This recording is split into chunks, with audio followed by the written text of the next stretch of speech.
स्वाभाविक रूप से हम जनता को सावधान कर रहे हैं और कुंभकर्णी नींद सोने वाली भाजपा सरकार को जगाने का भी काम कर रहे हैं। और ये हमारा अभियान तब तक नहीं रुकेगा या तो सत्ता में बैठे हुए लोग सुधरेंगे, अन्यथा आने वाले 2027 में भाजपा की विदाई भी अपनी जनता पार्टी करेगी इस अभियान के बाद। चुनाव में आप किसी साथ नहीं या अकेले के? अभी तो हम अपनी पूरी तैयारी कर रहे हैं पूरे प्रदेश में चुनाव लड़ने की, लेकिन हमारा मकसद संविधान विरोधी, दलित विरोधी, पिछड़ा विरोधी, गरीब विरोधी, मजदूर किसान विरोधी, नौजवान विरोधी इस भाजपा सरकार को उखाड़ फेंकने के लिए यदि किसी से हाथ मिलाने की आवश्यकता पड़ेगी तो जो भी लाइक माइंडेड पार्टियों के नेता हैं उनसे बात की जाएगी। मकसद भाजपा को हटाना है। अगर कहीं झुकना भी पड़ेगा तो मैं उसके लिए तैयार रहूंगा, लेकिन भाजपा को सत्ता से बाहर करना हमारा मकसद है।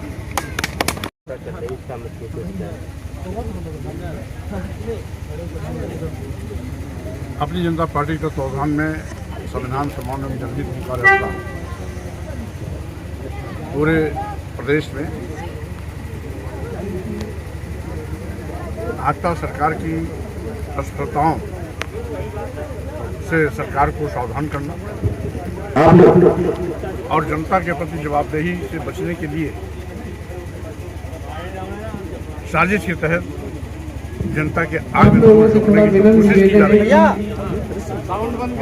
उसको जनता को भी सावधान रखने के लिए इस यात्रा के माध्यम से मैं जन जागरण अभियान चला रहा हूँ। साथ ही साथ बाबा साहब doctor Bhimrao Ambedkar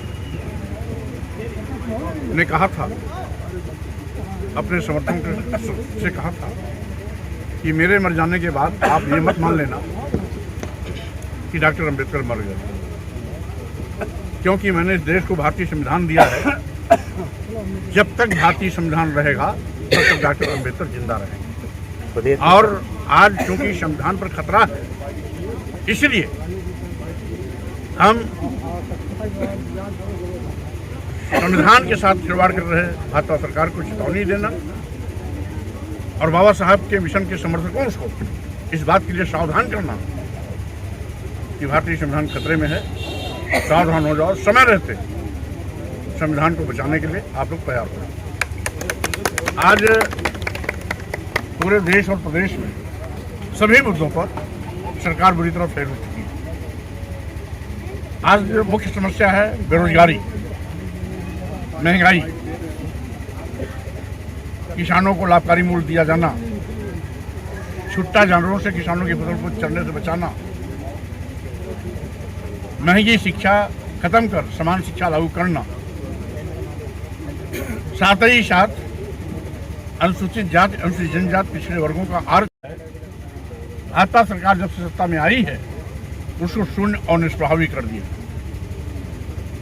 SC ST OBC के यदि कोई भी नौजवान किसी प्रतियोगी परीक्षा में रिटर्न में हाईली क्वालिफाइड होकर आते भी हैं तो इंटरव्यू में नॉट फाउंड सुटेबल करके उनको बाहर का रास्ता दिखा दिया जाता है।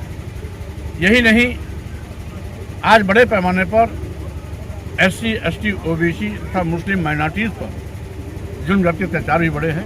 आए गए दिन किसी न किसी नौजवान की हत्या होना, बहन बेटियों को बलात्कार का शिकार बनाना, हत्या करके घटना को आत्महत्या साबित करने की कोशिश करना, फर्जी मुकदमे लादना आदि आम बात हो गई है। जातीय दुर्भावना हद पार कर गई। अभी बनारस हिंदू विश्वविद्यालय में एक शेड्यूल कास्ट का लड़का खटीक समाज का है, 7 बार लगातार नेट की परीक्षा पास किया और PhD टेस्ट में यूनिवर्सिटी में सेकंड टॉपर लड़का है। जब PhD में एडमिशन लेने गया तो प्रोफेसर लोगों ने ये कहकर के उसको वापस कर दिया, जाओ जूता में पॉलिश करो, तुम्हें PhD की क्या आवश्यकता है।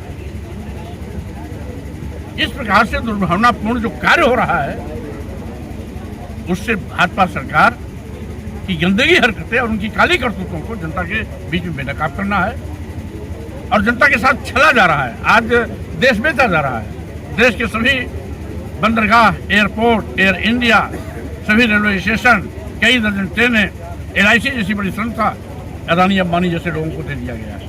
यही नहीं, आज इस देश में बेतहाशा गरीबी बढ़ी है। 140 करोड़ में से 80 करोड़ लोग आज 5 किलो 10 किलो चावल पर अपनी जिंदगी बिताने के लिए मजबूर हैं। और समझिए कि जिस देश में 80 करोड़ लोगों की जिंदगी 5 किलो 10 किलो चावल पर आके ठहर गई, मोदी जी झुंझुना बजाते हैं कि हम विश्वगुरु बनाएंगे। आज ऐसे धोखेबाज सत्ता में बैठे हुए प्रधानमंत्री, मुख्यमंत्री की काली करतूतों को बेनकाब करना हो रहा है कि जनता अपने इन असल मुद्दों पर सरकार को कटघरे में न खड़ी करे, इनके पापों पर से चादर न हटाए। इसलिए साजिश के तहत भाजपा कभी हिंदू मुस्लिम का राग लापती है, तो कभी मस्जिद में मंदिर खोलने का नाटक करती है, तो कभी बाबर और औरंगजेब पर चर्चा करा करके लोगों का